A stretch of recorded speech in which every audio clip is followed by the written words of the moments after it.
ஒரு பொது இடத்துக்கு அனுமதி அரசு அளித்திருக்க வேண்டும், காவல்துறை அளித்திருக்க வேண்டும். அது முதலமைச்சர் கவனத்திற்கு சென்றதா செல்லவில்லையே எனக்கு தெரியாது. ஏன்னா காவல்துறை தான் அனுமதி வழங்குது, காவல்துறைக்கு முதலமைச்சர் தான் பொறுப்பு, அளித்திருக்க வேண்டும். டெல்லியில் நடக்கக்கூடிய அடக்குமுறைகளை நம்ம எதிர்க்கிறோம், ஆனால் இங்கேயுமே அடக்குமுறைகள் நடக்குது தமிழ்நாடு காவல்துறையினால. ஒருபோதும் அடக்குமுறை என்பது வெற்றி பெறாது, அது எந்த ஆட்சியாக இருந்தாலும் சரி. அந்த பக்கம் இளைஞர்கள் மட்டும்தான் ஜனநாயகத்துக்காக கொண்டாடிக்கிட்டு இருக்காங்கன்னு நினைக்கிறீங்களா? ஏன்னா அமைச்சர்கள் பலரும் பேசும்போது 3 மணி நேரம் எங்களுக்கு லீவு தேவை படம் பார்க்கறதுக்கு அப்படின்றாங்க. எது ஜனநாயகம் மக்கள் தான் தீர்மானிக்கணும். சர்வாதிகாரம் பாசிசம் வெற்றி பெறாது. ஆனால் இன்றைக்கு பிரதமர் அநேகமாக நாடாளுமன்ற கூட்டங்களில் பெரும்பகுதி நாட்கள் கலந்து கொள்வதே கிடையாது. எதிர்கட்சிகள் என்ன பேசுகிறார் என்பதை காது கொடுத்து கேட்பதற்கு அவருக்கு சகிப்புத்தன்மை கிடையாது, தயாராக இல்லை. ஆச்சி மசாலா எந்த சமையலும் ருசி தேடும் ரகசியம் 20 ரூபாய். பாலநிலத்தில் நடக்கக்கூடிய இந்த சிஜேபியினுடைய நீட் பேன் ப்ரொட்டஸ்ட்ல நம்ம கூட இன்னைக்கு பேசுறதுக்காக இந்திய கம்யூனிஸ்ட் கட்சியிலிருந்து திருமிகு முத்தரசன் அவர்கள் இருக்காங்க. வாங்க பேசலாம். ஐயா வணக்கம். ஐயா இப்போ இந்த ப்ரொட்டஸ்டினுடைய நீட்சி கடந்த 3 நாட்களாக பாலநிலத்தில் நடந்துட்டு இருக்கு. காக்ரோச் ஜனதா பார்ட்டி இதை நடத்தினாலும் கூட வெளியே எங்கேயும் நடத்த முடியாத சூழலில் சிபிஐ அவங்களுக்கான ஒரு அனுமதியை இந்த போராட்டத்துக்காக இங்கே கொடுத்துருக்காங்க. என்ன நோக்கம்? இதில் நோக்கம் ஒன்றும் இல்லை.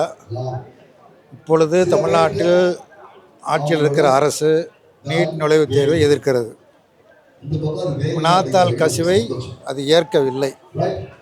அப்படிப்பட்ட சூழலில் கடந்த 1 மாத காலமாக டெல்லியில் போராட்டம் நடந்து கொண்டிருக்கிறது.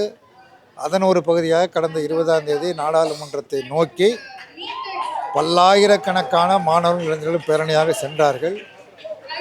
ஒன்றிய அரசாங்கத்தினுடைய காவல்துறையும் துணை இராணுவப்படையும் காட்டும் ராண்டித்தனமான முறைகள் தாக்கு நடத்தியிருக்கிறார்கள். அதை தமிழக அமைச்சரும் மிக கடுமையாக கண்டித்திருக்கிறார். அப்படிப்பட்ட ஒரு சூழலில் அந்த போராட்டத்திற்கு ஆதரவாக இங்கே தமிழகத்தில் குறிப்பாக சென்னையிலே போராட்டம் நடத்த அனுமதி கேட்ட பொழுது ஒரு பொது இடத்துக்கு அனுமதி அரசு அளித்திருக்க வேண்டும், காவல்துறை அளித்திருக்க வேண்டும். அது முதலமைச்சர் கவனத்திற்கு சென்றதா செல்லவில்லையே எனக்கு தெரியாது. ஏன்னா காவல்துறை தான் அனுமதி வழங்குது, காவல்துறைக்கு முதலமைச்சர் தான் பொறுப்பு, அளித்திருக்க வேண்டும். அவர்கள் அனுமதிக்காத காரணத்தினால் அவர்கள் இடம் தேடி அலைந்த பொழுது இங்கே நடத்தி கொள்ளலாமா என்று அனுமதி கேட்ட பொழுது கட்சியினுடைய மாநில செயலாளர் தோழர் வீரபாண்டி அவர் முன்னாள் மாநில மாணவர் மன்றத்தினுடைய செயலராக இருந்தவர், அந்த அடிப்படையில் இந்த இடத்தை அளித்திருக்கிறார். இந்த அளித்து இதன் மூலமாக ஒரு அரசியல் ஆதாயம் பெற வேண்டுங்கிற அற்பத்தனம் இந்திய கம்யூனிஸ்ட் கட்சிக்கு இல்லை. அவர் இடமில்லாமல் அலைந்த பொழுது எந்த இடத்தை எடுத்துக்கொள்ளுங்கள் என்று இடம் வழங்கப்பட்டிருக்கிறது. தொடர்ச்சியா ஒன்றிய அரசு நீட்டை விலக்கு கொண்டு வரணும், அப்புறம் தர்மேந்திர பிரதான் அவர்கள் யூனியன் எஜுகேஷன் மினிஸ்டர் ரிசைன் பண்ணணும் அப்படிங்கிறதான் கோரிக்கைகளாக இருக்குது. தமிழ்நாட்டிலையும் இந்த மாதிரியான போராட்டங்கள் நடக்குது. டெல்லியில் நடக்கக்கூடிய அடக்குமுறைகளை நம்ம எதிர்க்கிறோம், ஆனால் இங்கேயுமே அடக்குமுறைகள் நடக்குது தமிழ்நாடு காவல்துறையினால. எங்கே அடக்குமுறை நடந்தாலும் அதை எதிர்ப்பது கண்டிப்பது மட்டுமல்ல, ஒருபோதும் அடக்குமுறை என்பது வெற்றி பெறாது, அது எந்த ஆட்சியாக இருந்தாலும் சரி. அடக்குமுறையின் மூலமாக ஒரு பிரச்சனைக்கு தீர்வு கண்டு விடலாம் என ஒரு அரசாங்கம் கருதுமையானால் 100% முற்றிலுமாக அது தோற்றுத்தான் போகும்.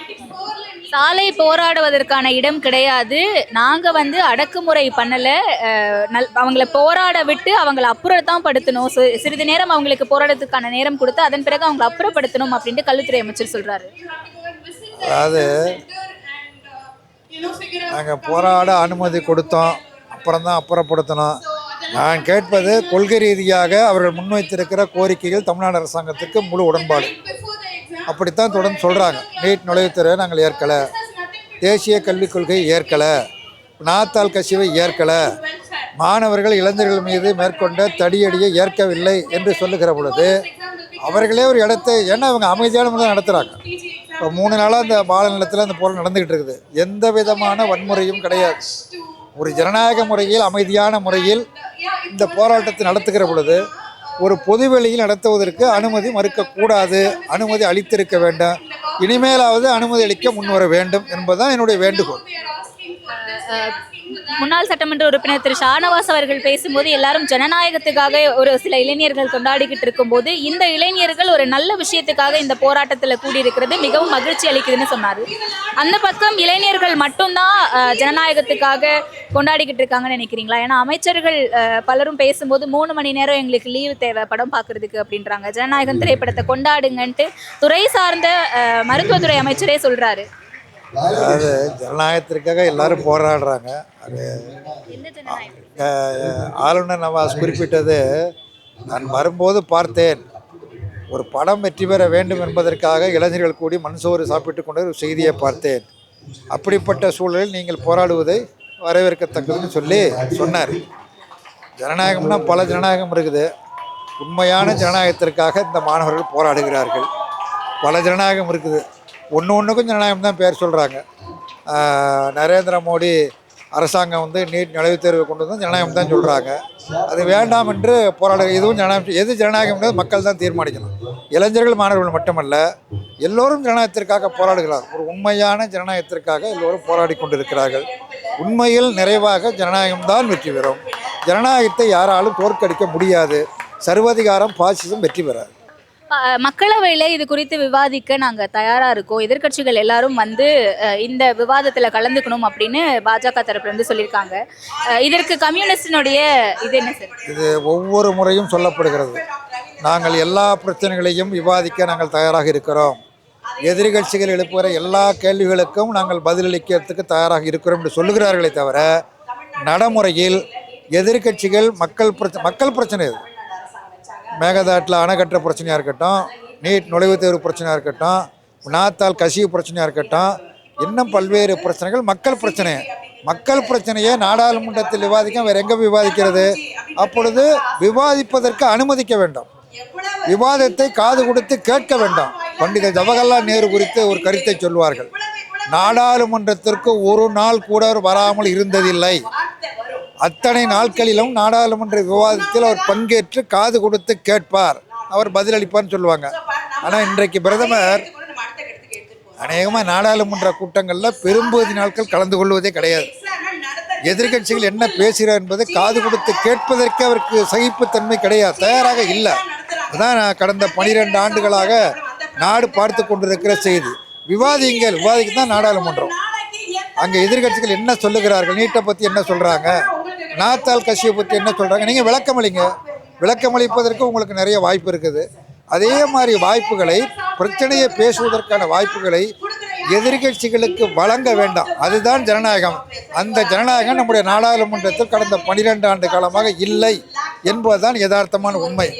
இப்படி இந்த உண்மையை மூடி மறைத்துவிட்டு எதிர்கட்சிகள் கூச்சல் பண்ணுகிறார்கள், குழப்பம் செய்கிறார்கள்.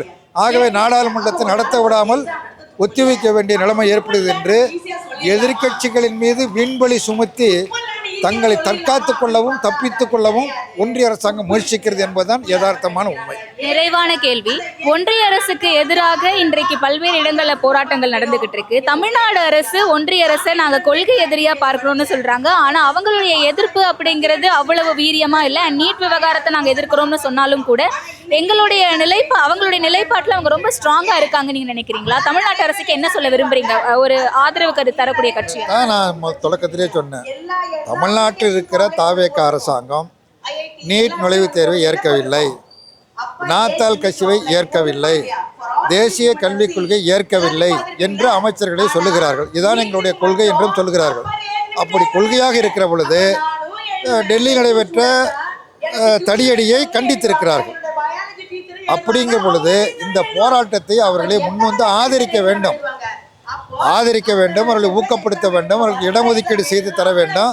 இதையெல்லாம் செய்வதன் மூலமாகத்தான் அவர்கள் உண்மையில் எதிர்க்கிறார்கள் என்கிற பொருள்படும்.